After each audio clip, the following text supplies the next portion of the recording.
a submarine that can dive through Titan's methane seas, a celestial hopper that can harvest frozen nitrogen as propellant.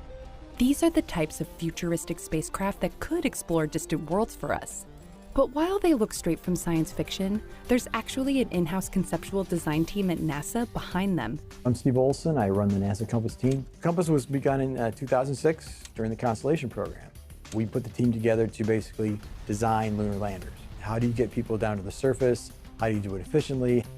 While the Constellation program was canceled by the Obama administration, word got out about Compass's expertise. This team can deliver a new spacecraft design and scope the costs in just 2 weeks. And it all starts with a wild idea.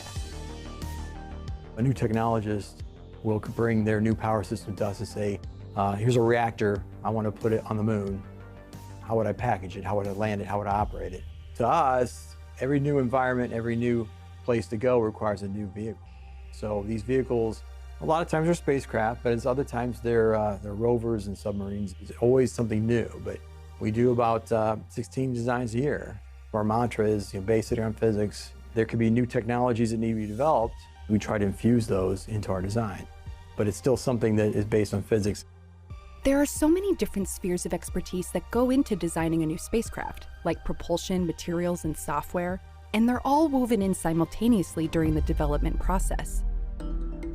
Imagine something flying through space has to have, obviously, a structure to it.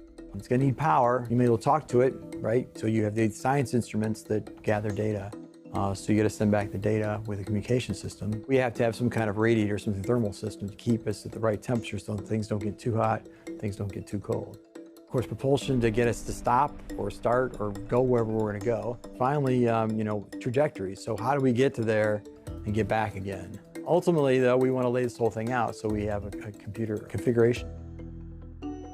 They look really great and they can be feasible, but will it cost too much? Is this something that's affordable for this approach? So we have people on the team to do all those things.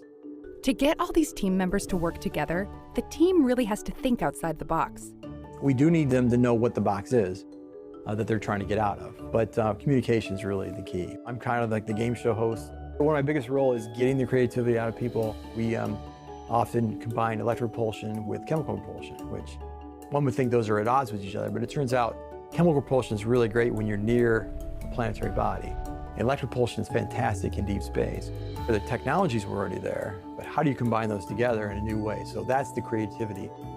With all of these emerging discoveries, NASA's problem isn't trying to find places to go, it's figuring out which place to go first. Titan is a wonderful place. It's got a very thick atmosphere. Except for the temperature, if I put you on Titan in the spacesuit, you could put on some wings and you could flap around and fly because the gravity is so low and the atmosphere is so dense. You can splash down in the sea and become a submarine. So where do you even start when you have to conceptualize a submarine to float 1.27 billion kilometers away on one of Saturn's moons? The biggest challenge for the submarine was communications and basically going up and down. A boat just has to float. You need to be able to go up and down. So we did ballast systems. But the other big question was communication. So in this case, we were actually talking all the way back up to the Earth. But it turns out that the liquid methane is actually radio transparent. So technically, if you have an orbiter above you, you could sit on the bottom, a kilometer deep, and talk through all that liquid methane. So it's those kind of fascinating things to us. It looks like a regular submarine, but we've done a lot of different things because the environment, the physics are so different on that moon. Compass's spacecraft designs are based off of the limited data we have so far of these worlds, and hopefully they'll advance our understanding even further. There's Europa with the 20 kilometers of ice and what could be below in the ocean. We've designed a tunnel bot that would actually dig through there using a reactor to melt its way through. For the Venus Land Sailor, we basically came up with a design that has basically a wing that you would just turn and you would sail in the direction you want. Again, the high temperature electronics are key to making that thing work. Venus is a scorching 465 degrees Celsius, enough to melt most commercial electronics. To get this land sail to cruise, a team of scientists are working on new integrated circuits that can withstand those high temps. It's still in the conceptual design phases. You need to demonstrate the high temperature electronics first, and that's what we're doing with some demonstrators we're working on now. So once you get those on the surface, you show they actually work. Now you can start to explore Because Compass has to dream up the impossible, it pushes other teams to invent new technologies that would power future missions. And that has major benefits for us here on Earth. A lot of things we've done have not flown yet because it takes, time. One of the greatest things that we did was this thing called Fetch, which basically was going to grab an asteroid. And we're talking, something roughly 10 meters diameter.